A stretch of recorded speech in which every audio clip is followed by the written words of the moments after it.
Welcome to the preview of the Mugen Train movie review.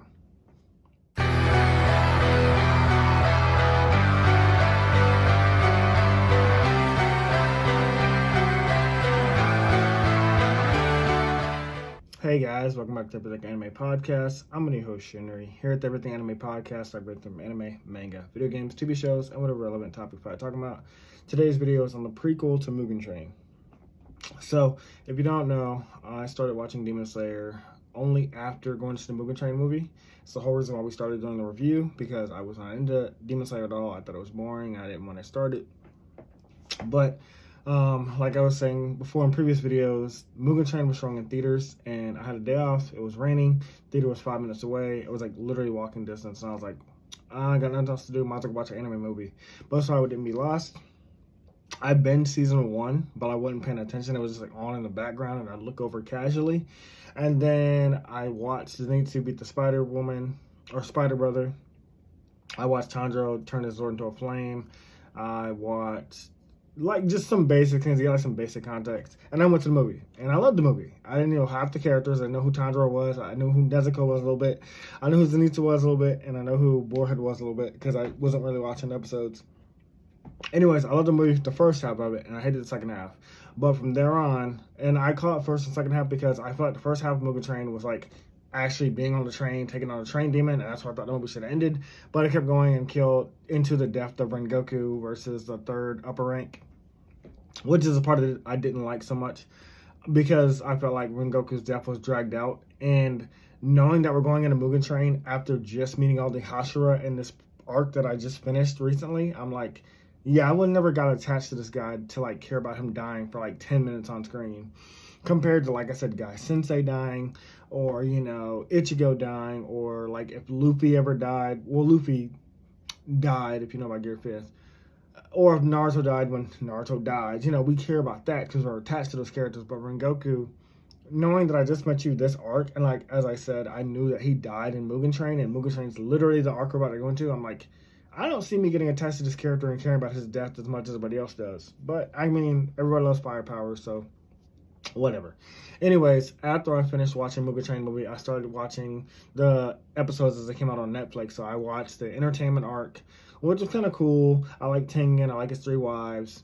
And then I watched the Swordsmith Village, which was very boring, honestly, because it's all fighting. And mind you, I love fighting arcs. In his lobby, everybody knows in his lobbies where all the sides fight in their individual fights for the first time. Naruto, when they were chasing Sasuke, that's basically all fights. What's the other? Bleach. Bleach is constant fighting. Just expect that from Bleach. Every episode, expect like some long ass drawn out fight. But there's always weight to them. Whereas like Swordsmith Village just felt like, okay, we're here. There's another powerful demon, and it got dragged out for like 12 episodes. But I did enjoy the ending of that, and then I went to the Hashira training arc movie, which wasn't even a movie. I already talked about that. Like, that was trash. I would not have called that a movie. A movie experience is Mugen Train. A movie experience is One Piece, Film Red, One Piece, Strong World. A movie experience is like all the Bleach movies, Inuyasha movies. Those are movie experiences. The Hashira training arc is not a movie experience. It was like 2 episodes that could have been on Crunchyroll. Like, I paid $50, popcorn, drinks, candy, tickets, all together like $50, and I was like, this was boring shit. And it wasn't even that entertaining. But we'll get to that again when we get to that in the manga. Anyways, so that's what got me into the show. That's where I'm currently at. I'm at the Hashira training arc per the movie. And I guess that was the entire training arc, I guess. Because, I mean, you called it Hashira training arc, and if that's the Hashira training arc, I guess it's over. So those 2 episodes or movie, whatever. I'm at the Hashira training arc. I know there's 2 arcs left, so we're trying to speed up these Demon Slayer reviews and get them out so I can get ahead of the anime, just like I did. Well, get ahead of the anime. Well, I will get ahead of the anime because the anime is going to drag it out. But anyways, we are now at Mugen Train, or just before it. This is the prequel part to it that leads up to Mugen Train. So thought I'd put these chapters out, and then when I actually do the Mugen Train review, what I'm going to actually do is I'm going to read my thoughts on the manga, if it's better, versus the movie, because I like the movie. So I'm going to see if my thoughts change, but this is a preview to that. Anyways, starting the actual chapters now. So when the chapter opens up, we learn that Tanjiro has mastered total concentration total concentration breathing constant, which means like basically like he's always breathing as he moves. I mean, we already do, but like, you know, as demon slayers, it's specifically what gives them power. So again, I'm thinking JoJo's Bizarre Adventure. 久しぶりにこうなったな。お前、何をしている？オーバードライブ！ I know like these are two different entities, but JoJo's Bizarre Adventure, that's their whole thing. It's like you have to be able to breathe to use your, god damn it, I said I would even look up what they're called. They're spirit dudes, whatever those spirit things called. Yeah, you have to breathe in JoJo's Bizarre Adventure to use those spirit things, whatever they're called. I'll look it up later. Anyways, Shinobu encourages Inosuke and Zenitsu because like they're like feeling down or sad. They're like, oh damn, Tanjiro's getting way ahead of us. We'll never catch up to him. All she basically says to Inosuke is like, yeah, it's pretty much impossible for you to do, so there's no way you'll ever get it. Or no, she said it's possible, but you have to train really hard. And so Boarhead, Inosuke is like, well, if it's possible, then I can do it, and that's all I need to know. And then Zenitsu, all she says to him is like, I believe in you. And he's like, oh, you're flirting with me. And so like it just says in like 9 days later they pass their training. And I would normally shit on that kind of training arc, but knowing that Demon Slayer is only 200 chapters, I see why they kind of condensed it like that, like one panel later. It's kind of the Fairy Tail experience. Like, when you know Fairy Tail, there was an arc where they had 100 days to train for a tournament. And then everybody in the Fairy Tail Guild got trapped in a time portal or something. And then when they finally got out, 100 days passed. So literally they had the same power that they had the day of going into the tournament. But the day of the tournament, as they're fighting, they realized they got stronger somehow. It gives me that. But like, Fairy Tail is... We're not going to Fairy Tail because I could shit on Fairy Tail all day. I loved Fairy Tail, but I just hated the ending. Anyways... we then find out that they're going to get the replacement Nichiren Zords today. And so we know the two that got broke are Tanjiro's fighting the Spider Demon and Boarhead fighting the Daddy Demon. Now, Tanjiro, he gets his from the guy, I forgot his name, but he's from the Swordsmith Village arc. And he's basically running at Tanjiro with a knife. He's going to stab him because he's like, you broke my Zord. And I thought that was kind of funny because I do know his personality now. I didn't know it back then. So I would have thought it was weird saying that, but I found it kind of humorous here where he's like, oh, you broke that Zord, I worked so hard, I'm going to kill you. And he talked about how he chased Tanjiro for an hour. But the even funnier one that I would get without even knowing the context is that the blacksmith that makes Inosuke Zords, they're two clean new katanas.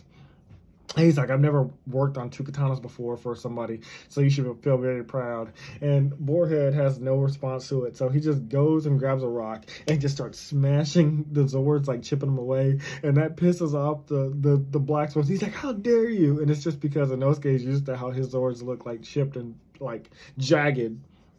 And so I thought that was really funny. That one was more funny than the one about like Tanjiro being chased randomly, but it's still very funny.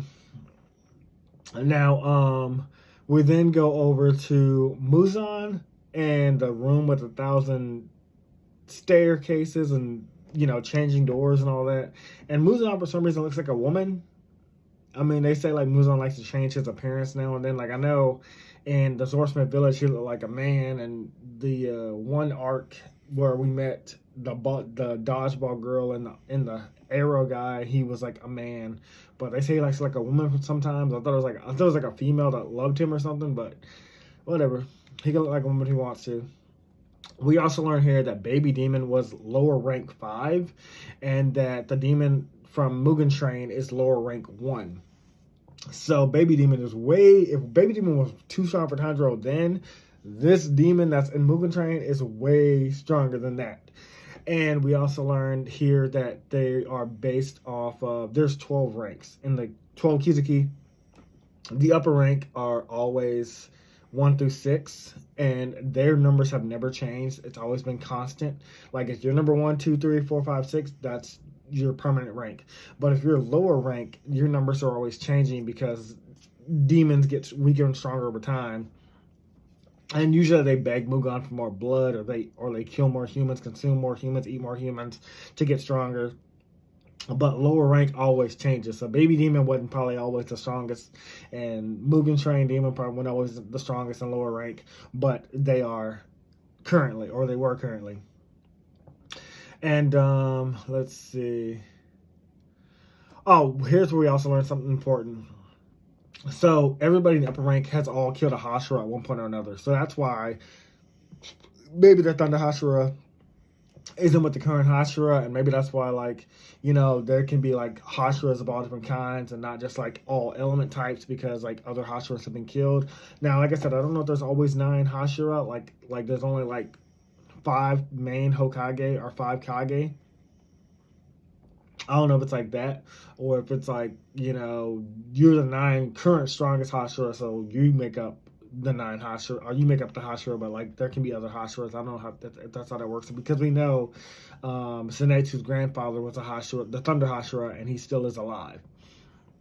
We also know how Muzan knows about Nezuko when she does become immune to the sun. Spoiler warning if you're not caught up, but I mean, you should be at this point. If you're watching this, you're probably caught up. But he can read all the thoughts of demons that he created or gave his blood to, and he also knows their location. Now, he always will know their location no matter how far they are, but he can read your thoughts if you're close to him. Like, if you're close to him, he can read your thoughts clearly. If you're far away, it's kind of foggy, but he can get an idea of what you're thinking. So I thought that was kind of cool. So that's how he knows about Nezuko. Let's see. I have some more notes here. Oh, so because Baby Demon died, Muzan is like, all of the lower ranks seem to be useless. Like, only the upper ranks never changed anyway. So all you lower demons, y'all can just die. And he kills like basically all of them back to back to back. One of them tries to flee for his life, and Muzan just kills him automatically until we end up with just the demon from Mugen Train, which I think they say his name in a second. But he's like, "You have any last words?" And the Mugen Train demon gushes about how he's excited to die by Muzan's hand. He's like, "This is a dream of mine, to die by your hands. I love hearing the screams of all the demons you killed. I love all the chaos you create. Like, I just love it. It gives me joy." And about thinking, like, Muzan stabbed him in the neck. Now, if I wasn't watching, if I wasn't already caught up, I would believe he might have killed that demon.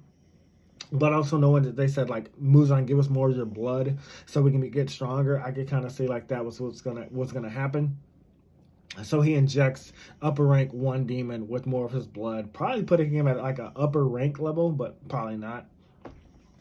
He does tell him though that like this potentially could kill you, because I'm giving you more of my blood. You might not be able to contain it, but if you do survive, you'll be more powerful than you ever could have been on your own. So that's something like, maybe he's like upper rank 7. I know it only goes to 1 through 6, but like just saying based off power levels, like he could have probably reached the upper rank level.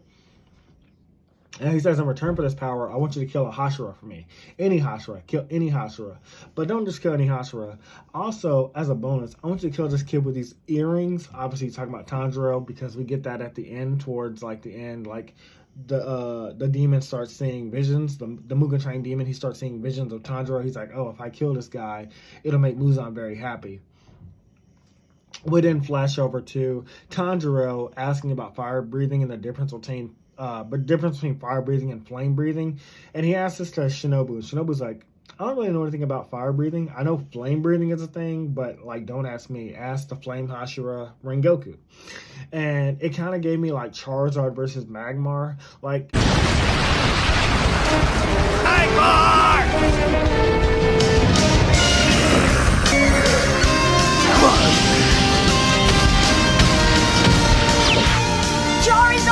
They both could be considered fire types, but Magmar is specifically more like lava, and Charizard specifically fire. And we did see how they clashed, like the fight between Blaine and Ash. I'm not gonna show a scene from that. I mean, I might try to clip it in, but it's probably gonna get blocked immediately. But I'll see if I can clip in a scene. But that's what I'm getting. Like, fire breathing is different than like flame breathing for some reason. I don't know the reason myself, but like I could just see that being like the reason, like I said, Charizard and Magmar. Think of that as like an example. But we might learn the specifics later. I don't think we did Mugen Train, but the movie, but we'll see. We didn't get a tease of the final 2 Slayers who passed selection. One of them is a Slayer who attacked the girl by grabbing her wrist. I know we get a little bit more from him from the Swordsmith Village arc because, like I said, I'm caught up, and I know he's like he's a human that can eat demon blood and like become partially a demon, like a half demon. But I don't know more than that. I even forgot his name, and they don't mention his name here. And the other one is Kano, the sister of Shinobu. She was in the Demon Slayer selection exam the same time as Zenitsu, Boarhead Inosuke, Tanjiro. Like I said, demon kid that grabbed that little girl's arm. They're the 5 that passed. And the thing we learned about her is that she can't make decisions on her own. She relies on other people to tell her what to do. Like, it's just like a thing, I guess. She doesn't know how to decide for herself. So what she normally does is flip a coin. And if it lands on heads, she does what she wants to do. If it lands on tails, she doesn't do anything. Kind of random, but that's her gimmick, and I kind of fuck with it. So Tanjiro then takes her coin, and he says if it lands on head, you follow your own heart. If it lands on tails, you can do what you want. And he flips the coin in the air, and it goes up, and of course it's going to land on heads, and it does. And she's freaking out. She's like, how did it land on heads? Did you cheat? Like, no way you didn't cheat. I saw you, so how did that happen? And Tanjiro's like, well, I didn't cheat, but if it did land on tails, I already kept flipping in the air until it landed on heads. And I guess it kind of touched her, and like now she's gonna make decisions for herself. But again, knowing there's only 2 arcs left and being caught up to the Swordsmith Village, I don't remember seeing her at all, so I don't know if she's gonna come back. I don't know if that's gonna play an importance. Maybe it will, but in the 2 arcs that are left, she wasn't even in the Hashira training arc movie, so I don't know if it's gonna come back. But yeah, she can make decisions for herself now, but for some reason before she couldn't, and I don't think we're gonna explore much of that. If we do, it'll probably be a quick scene. I don't see it being dragged out. Also, another one of Shinobu's sisters, Ayoi, claims that she also passed the Demon Slayer exam, but she's too much of a coward. She made it out of the selection exams by luck, and she said like she's too afraid to fight demons, so she's just gonna like stay here. And Tanjiro's like, well, hey, thank you for healing me, and I'll always remember that. Like, I'll always remember you for that. So you know, you helped us get stronger and get better, and that kind of touches Ayoi as well. So again, I don't know if it's going to come back. We didn't really know much about Ayoi. We didn't see her go through anything. So they're kind of like the rookie 9, where like they're just there. They showed up, they did their thing, and now they're like, okay, go away until the story needs you for some random scene. So again, I don't know if Ayoi or Kano is going to do anything later. There's only 2 arcs left. I mean, there is a war arc. I know the last one talks about a war arc, and I don't know what's happened before that, but we'll see. And then all of this ends with Tanjiro, Zenitsu, and Inosuke Boarhead arriving outside of Mugen Train. And that's it. And I know from here is where Mugen Train starts, the movie. So again, this video was kind of short. It's just a preview to my review of the Mugen Train movie and comparing it to the manga, seeing if there's any differences, seeing which one I like better, and giving my thoughts on the actual movie. The only Demon Slayer movie. So we'll be getting into that soon. As far as solo leveling goes, I'm gonna mix it in on days where I don't have Demon Slayer or Dr. Stone or Boruto to read. This week we did have One Piece, but the chapter was basically about the Dr. Vegapunk recording a message before he died. So I don't think Dr. Vegapunk went viral as I thought. This isn't a One Piece video, but just give my quick thoughts about why there's no One Piece video this week. But we do see the 5 elders about to be summoned together for the first time, and we're going to see all their true forms. So again, One Piece is reaching the end. If you love Demon Slayer, check out One Piece. It's got great story. It's got great mystery. It's got great everything. It's one of the greatest stories I've ever read. But yeah, for now, we're going to end the video. We're not going to drag out the ending. So I'll let you guys know what I think about Demon Slayer Mugen Train, the movie, and I'll give you my thoughts on the comparison with the manga as well. We'll see you guys soon, and talk to you next time. See you later. Bye. Hey guys, this video was sponsored by me, the author of the Shinry series, the Chronicles of Wayne, and Monsterverse. So I figured I'd do this outro a little bit different by showing you guys what you guys would be checking out. So, the Shinry series starts with Book 1, Shobu Samurai Project Aryoku. 10 years after the death of his parents, Shobu Samurai returns home, seeking vengeance, but instead faces a choice to save his home from shadow creatures, blood beasts, and an organization once thought dead. Shinry's Shobu Samurai starts at $9.99. And if you love anime, manga, Naruto, One Piece, Bleach, Yu Yu Hakusho, Fairy Tail, Shaman King, Rave Master, Zatch Bell, anything like that, the Shinry series is definitely the series for you. You'll definitely want to check it out. The Sword of Light is probably the thickest one so far. And then these books are 2. This is Enter the Dread Zone Tournament. And the series original ending, Arado, the Legendary Conjuring Master. So, and I'll just show you guys some of the covers. Really proud of all of these. But I hope you guys check it out. If you don't like that, I also have the current published books for the Chronicles of Wayne, Love Be Damned, Cotton Candy, Full Moons, Fabled Lovers, A Cursed Virgin's Bite. If You Go Where Monsters Dance, Red Will Rain Over Your House. Love Be Damned. Now, the Chronicles of Wayne is about a geeky guy, or a nerdy guy in high school. His senior year, he has a crush on the hottest guy in school, because of course he does. He's only got one best friend, and her name is Barb. Well, the hottest guy in school turns out to be a werewolf. And to make the story more interesting, he bites Wayne and turns Wayne into the first ever wolfman in the last 10 years. And because of that, it was also a sacred law that wolfmen should never be created. I don't want to get into too much of the Chronicles of Wayne without spoiling it, but I can tell you it's very short. This one sells for $6.99, and Love Be Caged right after it. The ending of this trilogy, Love Be Liberated, comes out in October. So I'm going to definitely do a more full in-depth review of this one. But yeah, it's an LGBT fantasy fiction story about werewolves, vampires, white witches, a dark warlock, and, well, many, many more surprises to come. So if you guys like to read, I definitely recommend. These are all the books so far in the Shinry series, except for Shinry's Beginning. I do have that one, but it's just not here with me. But yeah, I appreciate a like, support, or just a review on Amazon. Either way, thank you guys for watching. I hope you guys have a great day.